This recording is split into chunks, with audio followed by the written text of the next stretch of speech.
اپنی ذمہ داریوں کو سمجھنا، اپنی ذمہ داریوں کو سمجھنا کہ ہماری کیا ذمہ داری ہے۔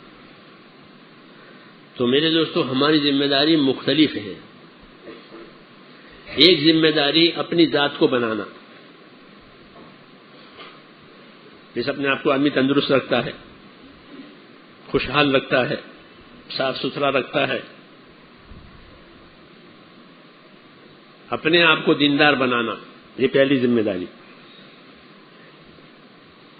ہاں، یہ سب سے پہلی ذمہ داری کہ اپنے آپ کو دیندار بناؤ، کہ ہماری زندگی جو ہے کہ دین کے سانچے میں ڈھلی ہوئی ہو۔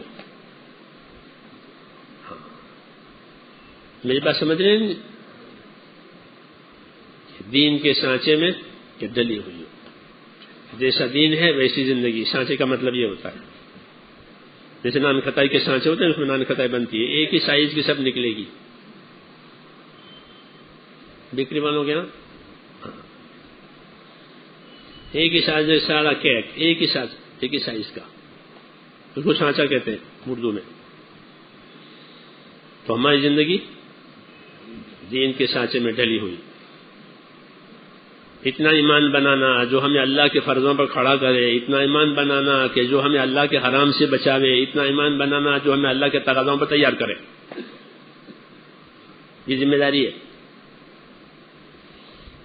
یہ ذمہ داری ہے۔ اتنا ایمان، اللہ سے اتنا تعلق کہ جو اس کے فرضوں پر کھڑا کرے، فرض ترک نہیں ہونے چاہیے، اور اتنا ایمان بنانا جو ہمیں اللہ کے حرام سے بچاوے۔ جو چیزیں اللہ کی حرام ہیں وہ اللہ کی حد ہے، اس کو توڑیں گے تو غضب اترے گا۔ حد توڑ دی یعنی حرام میں چلا گیا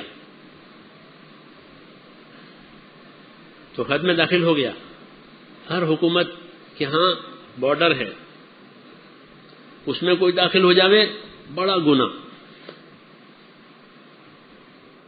یہ کیسے آ گیا اندر، اس کا کیا ارادہ ہے؟ ہاں، اس کے واقعات ہوتے ہیں کہ بارڈر میں پہنچ گیا، ابھی تک بولا بالا تھا تو بھی کیوں بارڈر میں آنا، کہ بارڈر آنا بڑا گناہ، بارڈر اس لیے بنایا کہ یہاں کوئی نہ آوے۔ جو چیزیں اللہ نے حرام کی ہیں وہ اللہ کی حدود ہیں، بارڈر ہیں، اس کے پاس نہیں جانا چاہیے۔ اور ہر حال کا حرام ہوتا ہے، ہر حال کا حرام، عبادت کا حرام، کہ نماز چھوٹ گئی کہ حرام کام کیا، نماز چھوڑنا حرام ہے، زکوٰۃ دبانا حرام ہے، عبادت کے حرام، ایسے ہر لائن کے حرام ہوتے ہیں، نظر کا حرام، کانوں کا حرام، زبان کا حرام، کاروبار کا حرام، لباس کا حرام۔ ہاں، جس چیز کے فرائض ہوتے ہیں اس چیز کے حرام بھی ہوتے ہیں، جس چیز کے فرائض ہوتے ہیں اس کے حرام بھی ہوتے ہیں، کہ نماز فرض بھی ہے کہ ہاں، اور نہ فرض چھوڑ دیا کہ حرام میں چلا گیا۔ ایسے اس لیے دین سیکھنا، دین سمجھنا، دین پر رہنا ضروری ہے۔ یہ پہلی ذمہ داری کہ آدمی اپنے دین پر اندر کی طاقت سے چلے گا، باہر کی طاقت سے نہیں چل سکتا۔ ہر مشین اپنی طاقت سے چلتی ہے نا، اندر کی طاقت سے، اندر کی طاقت فیل ہو جاوے تو پھر کچھ نہیں، یہ بڑی مشین اندر کی طاقت سے فیل چل رہی ہے۔ ہاں، ایسے مسلمان اپنے اسلام پر کہ اندر کی طاقت سے چلے گا، باہر کی طاقت اسے نہیں چلوا سکتی۔ ہاں، تو اندر کی طاقت اس کا ایمان ہے، جو اس کو اللہ سے ڈراوے، اللہ سے ڈراوے، ایمان اللہ سے ڈراتا ہے۔ ہاں، اور ایمان اللہ سے ڈراوے، ایمان اللہ سے امیدوار بناوے کہ میرا پروردگار ہے، میرا مددگار ہے۔ جی ہاں، تو ایمان کی تاثیریں ہوتی ہے، تو اندر کا ایمان بنے گا تو اللہ کی رحمت کی امید میں اللہ کی اطاعت کرے گا، اللہ کے عذاب کے خوف سے اللہ کے حرام کو چھوڑے گا، اس لیے ایمان تیار کرنا ضروری ہے کہ جو اللہ کے فرضوں پر کھڑا کرے، اللہ کے حرام سے بچاوے. اور تیسرا یہ ہے کہ جو اللہ کے دین کے تقاضے ہیں، جو اللہ کے دین کی ضرورتیں ہیں، وہ پوری کرے. ہاں، یہ بھی ہر مسلمان پر ہے کہ وہ اللہ کے دین کے تقاضوں پر رہے، تاکہ ان کی محنتوں سے اللہ کا دین زندہ رہے. سمجھ میں آئی نا بات؟ یہ اپنے آپ ایک تقاضا جو اپنی ذات سے تعلق رکھتا ہے، ذمہ داری، اپنی ذمہ داری کہ اپنی ذات سے اپنے آپ کو دیندار بناؤ. جو اپنے ذات سے اپنے آپ کو دیندار بناوے گا وہ اللہ کے عذاب سے بچ جائے گا. اس کا دین جو ہے وہ اللہ کے عذاب سے بچنے کا ذریعہ ہے. دین نہیں ہے تو مصیبت ہے. یہ حکم دیا ہے کہ اپنے آپ کو دیندار بناؤ. ہاں، ایمانی صفتیں پیدا ہوں، ایمانی اعمال پیدا ہوں، ایمان کے مخالف جتنی چیزیں ہیں وہ زندگی میں سے نکل جائیں. یہ ذاتی دین، یہ ہماری ذمہ داری ہے. ہر آدمی سے اس کے دین کو پوچھا جائے گا قبر میں، اپنا دین بتاؤ، تمہارا دین کیا تھا، تمہارا دین کیا تھا، یہ پوچھا جائے گا اس سے. اس لیے اپنا دین بنا کے مرنا ہے. کیا کرنا ہے؟ اپنا دین بنا کے مرو کہ پھر کامیاب ہو گئے. تو ایک ذمہ داری اپنے آپ کو بنانے کی. اس میں یہ بھی ہے کہ خود بھی بنے، اپنے اہل و عیال کو بھی بناوے. ہاں، کہ ان کو بھی دیندار بناوے. ان کے ساتھ رہتے ہیں، ان کے ساتھ کھاتے ہیں، تو ان کو بھی دیندار بناؤ کہ ان میں دین آوے، بیوی بچوں میں دین آوے، اہل و عیال میں دین آوے. وہ بے دین نہ رہے. اگر وہ بے دین رہے تو ان کے لیے مصیبت ہو گئی. اس لیے کہتے ہیں ان کو بھی دیندار بناؤ. یہ ایک ہی ذمہ داری ہے. قوا انفسکم واہلیکم نارا، بچاؤ اپنے آپ کو، اپنے اہل عیال کو دوزخ کی آگ سے. تو حضرت علی اس کی تفسیر کرتے تھے کہ دوزخ سے بچاؤ کا مطلب یہ ہے کہ ان کو دین سکھاؤ، اپنے آپ کو بھی دین سکھاؤ، اپنے اہل عیال کو بھی دین سکھاؤ، تاکہ وہ دوزخ سے بچ جائے. جی ہاں، یہ ایک ذمہ داری، یہ ایک ذمہ داری. ہاں، یہی اسی ذمہ داریوں پر دین قائم ہوا ہے. جس زمانے میں سیکھنے سکھانے کے اسباب وسائل کم تھے، جب بھی لوگ سکھاتے تھے اپنے آپ کو بھی، اپنے اہل و عیال کو بھی. ہاں، اور بہت مضبوط تعلیم ہوتی تھی. حالانکہ اسباب وسائل کچھ زیادہ نہیں تھے، لیکن ان کو سکھاتے تھے تاکہ وہ بے دین نہ رہے. دوسری ذمہ داری ہوتی ہے کہ اپنے ماحول کو دیندار بناؤ. ہر نبی اپنے ماحول کے لیے بھیجا جاتا تھا کہ یہ ماحول ان کو دیا ہے کہ اس ماحول میں دین لاؤ. تو اس ماحول میں دین لاتے تھے. ان کو خاص ایریا دیا جاتا، جیسے ڈویژن ہوتے ہیں پولیسوں کے، ڈاک خانوں کے، ایسے ہی نبیوں کو دیا جاتا تھا کہ اس ماحول کو دیندار بناؤ. تو اس ماحول کو دیندار بناتے تھے، اس ماحول میں محنت کرتے تھے، اس ماحول میں دین پر جینے والے پیدا کر دیتے تھے، وہ تیار کرتے تھے. اب وہ نبی تو کوئی آئے گا نہیں، تو اپنے ماحول کی دینداری بھی کہ ہمارے ذمہ آئے گی. اس لیے جو لوگ ماحول میں دیندار ہیں وہ اپنے ماحول کو دیندار بنائیں. ماحول وہ کہلاتا ہے جہاں اپنی ضروریات کے لیے آدمی جاتا ہے. اگر یہ اپنی تجارت کے لیے کلکتہ جاتا ہے تو اس کلکتہ اس کا ماحول ہے. کیوں کہ اپنی ضرورت کے لیے جاتا ہے تو اس کو وہاں دین کی ضرورت پڑے گی. کیوں وہاں بے دینی ہوگی تو اس پر اثر پڑے گا نہیں پڑے گا. اس لیے اس کام میں یہ طریقہ ہے کہ اپنا ماحول قریب کا بھی ہوتا ہے، بعید کا بھی ہوتا ہے. کیونکہ ہم ضرورتوں کے لیے قریب بھی جاتے ہیں، بعید بھی جاتے ہیں. یہ سب ماحول کہلاتا ہے. ہاں، اس لیے اپنے ماحول کی فکر کرنا کہ ہمارے ماحول میں دینداری آوے، ہمارے ماحول کے لوگ بے دین نہ بنے. اس لیے کہ اگر وہ ماحول بے دین بنا تو آدمی کا دین پر جینا مشکل ماحول کی وجہ سے. ہاں، آپ لوگ دنیا میں جاتے ہو تو دیکھتے ہیں کہ ماحول وہاں نہیں ہے تو ان کا اپنے دین پر جینا مشکل. ہم امریکہ میں تھے سن 80 میں، تو ہمارے ایک ڈاکٹر صاحب تھے، پڑوس کے تھے، دیندار آدمی تھے. تو گرمی کا زمانہ آیا، ہمارا تو وہاں سال لگا تھا، تو گرمی کا زمانہ آیا تو وہ موزے پہنے چمڑے والے، تو گرمی کا زمانہ آیا تو وہ موزے پہنے چمڑے والے، چمڑے کے موزے پہن کے جانے اسپتال۔ میں نے کہا ان سے، میں نے کہا گرمی نہیں لگتی آپ کو؟ کہ مولوی صاحب وہاں پاؤں نہیں دھو سکتے، پاؤں نہیں دھو سکتے اسپتال، وہ ٹپ ہوتے ہیں ٹپ ہاتھ دھونے کے، تو ٹپ میں ہاتھ دھو سکتے ہو، پاؤں نہیں دھو سکتے۔ ہم لوگ اناڑی، ہماری جماعت سب انگوٹھا چھاپ تھے ہم لوگ، تو ایک ہمارے ساتھیوں نے وہاں ٹپ میں پاؤں دھو لیے۔ وہاں ایک ایریا ہوتا ہے کیفیٹیریا، وہاں لوگ چائے پانی کرتے ہیں گاڑیوں والے اور یہ سب، تو وہ صاف ستھرا ہوتا ہے۔ تو ہم تو وضو کرتے ہیں تو وہ پاؤں اٹھا کے پاؤں دھوتے ہیں اسی ٹب میں۔ او ہو، تو ہمارے دو ساتھیوں نے پاؤں دھو ڈالے اندر، تو کمپلین ہوئی کہ انہوں نے یہاں پاؤں دھوئے ہیں، اور پھر وہ برش والا آیا، پاؤڈر والا آیا، تو وہ اس کو دھویا اور پاؤڈر جو کیا کر، اب ہمارے تو 5 مرتبہ پاؤں دھلتے ہیں، تو ہمیں نہیں معلوم تھا، ہم پر یہ گزری جب پتہ چلا ان کا، تو وہ کہ اسپتال میں پاؤں نہیں دھو سکتے، تو میں وضو کر کے مسا کر لیتا ہوں، تو پاؤں دھونا بھی مشکل، ماحول نہ ہونے کی وجہ سے۔ ہاں ماحول کی، اس لیے نبی ماحول بناتا کہ اس ماحول میں سب دین پر جئیں، ماحول ہوا تو سب دین پر جئیں گے۔ جیسے سردی میں سب کو سردی لگے، گرمی میں سب کو گرمی لگے، ایسے دین کا ماحول تو سب کو دین لگے گا۔ منافق بھی حضور کے زمانے میں نماز نہیں چھوڑتے تھے اور آپ کے ساتھ غزوات میں بھی جاتے تھے بغیر اخلاص کے۔ نفاق ہے، مگر ماحول ہے نا تو چھوڑ نہیں سکتے، نہیں تو ان کا کھل جاتا ہے، تو وہ آپ کے ساتھ غزوات میں بھی جاتے تھے۔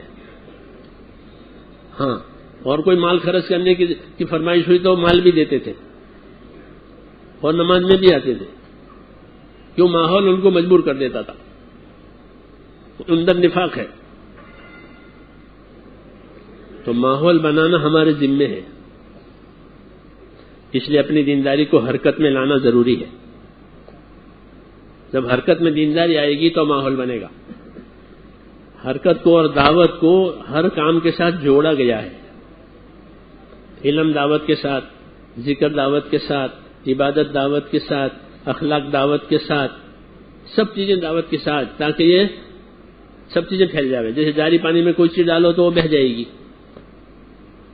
جاری پانی ہوتا ہے اس میں کوئی بھی چیز ڈالو وہ چلے گی، تو یہ جاری پانی کی طرح سے رکھا کہ دین کو جاری پانی کی طرح بناؤ، تاکہ وہ گدلا بھی نہ ہو، صاف ستھرا بھی رہے، اور اس کے ذریعے سے کہاں کہاں تک بات پہنچ جائے۔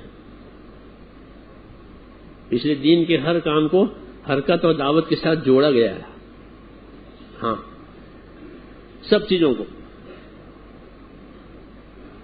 یہ جوڑا گیا ہے، اس لیے سب چیزیں پھیل گئی، ایمان پھیل گیا، اخلاق پھیل گئے، اخلاص پھیل گیا، علم پھیل گیا، ذکر پھیل گیا۔ ہاں، اب حدیثیں پڑھو تو ابھی وقت نہیں ہے کہ ہاں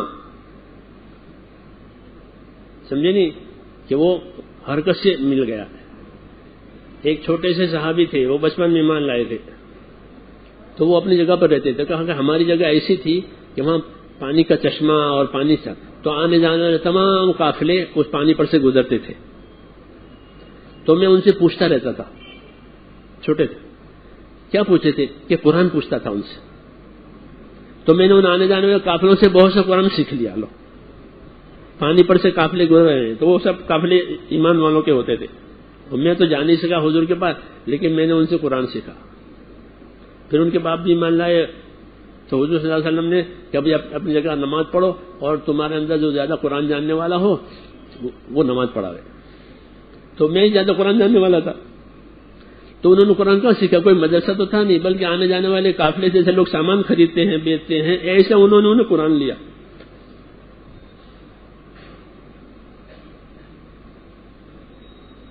قرآن شریف کو بھی حرکت دی، چلے جاؤ اور پہنچاؤ۔ تو جیسے تجارت کے سامان کو حرکت ہوتی ہے تو تجارت کا سامان کہاں سے کہاں پہنچ جاتا ہے؟ پہنچتا نہیں پہنچتا؟ کیونکہ اس کو حرکت دی ہے. ہوائی جہازوں سے، پانی کے جہازوں سے، جی ہاں، خشکی کے راستے سے تجارت کے سامان پہنچائے جاتے ہیں اور لائے جاتے ہیں. ایسے ہی دین کے کام کو حرکت سے جوڑا گیا ہے تاکہ ہر خیر پھیل جاوے، ہر خیر پھیل جاوے. تو ماحول میں پہنچ جاتی وہ، اور اگر اس کو سکڑ کے رکھ دو تو پھیلے گی نہیں. وہ ماحول اس کے خلاف بنتا چلا جائے گا،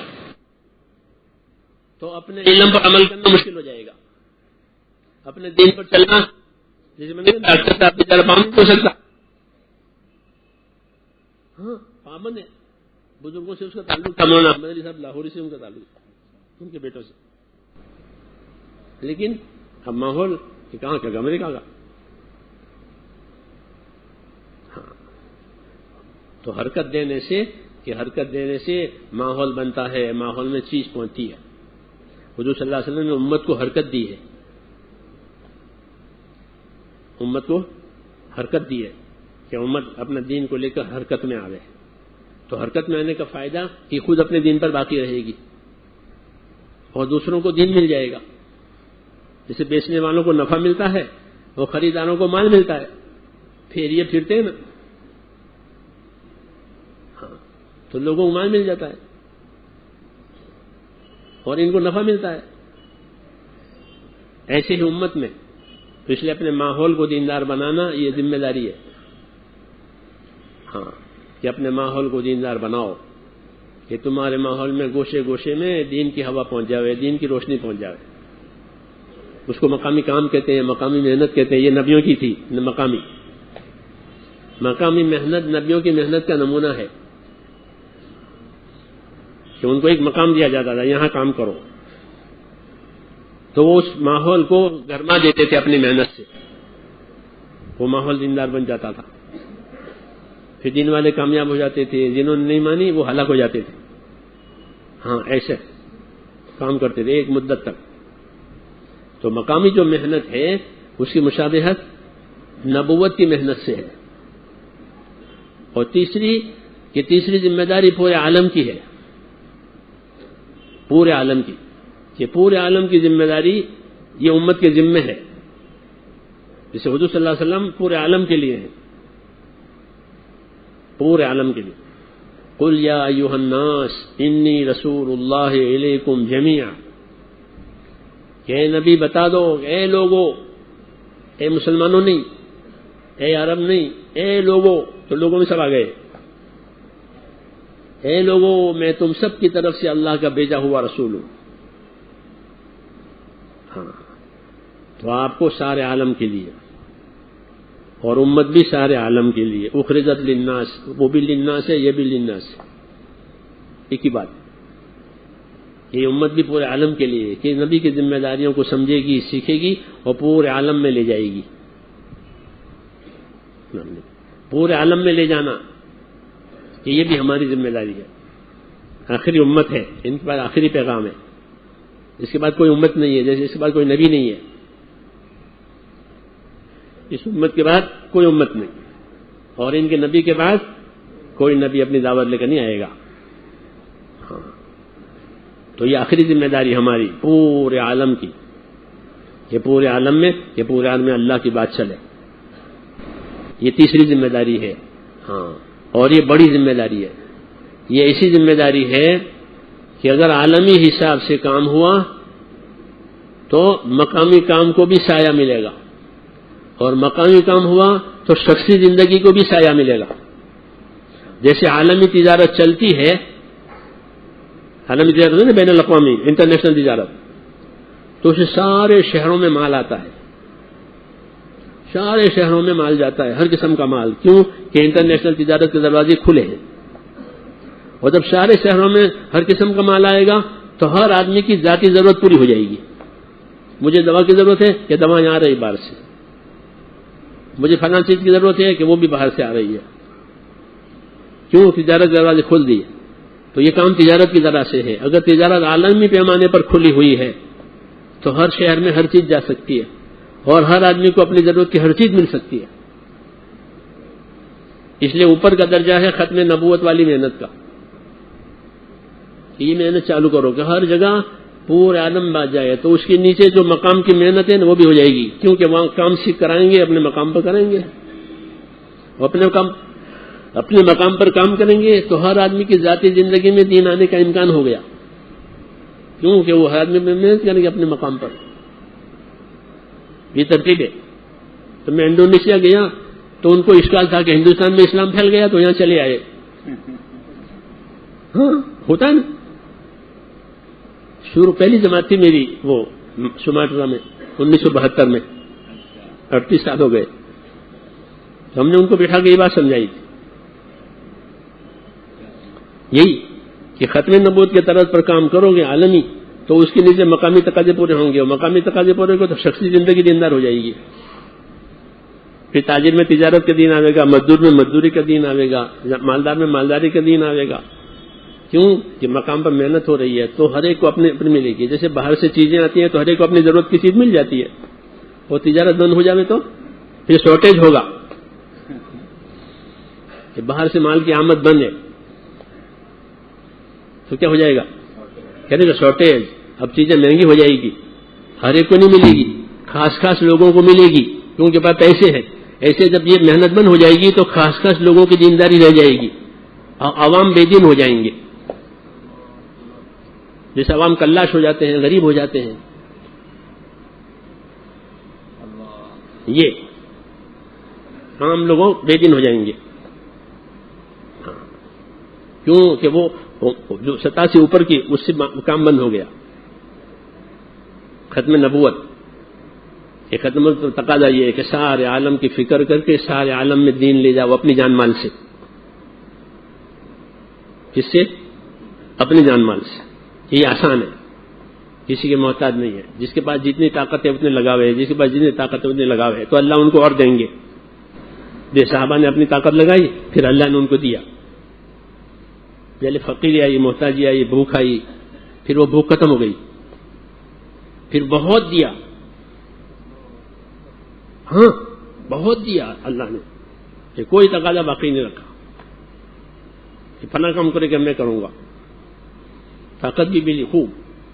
ایسے ہی کہ خرچ کرو اللہ تم پر خرچ کرے گا. حضور فرماتے تھے تم لگاؤ اللہ تم پر لگاوے گا.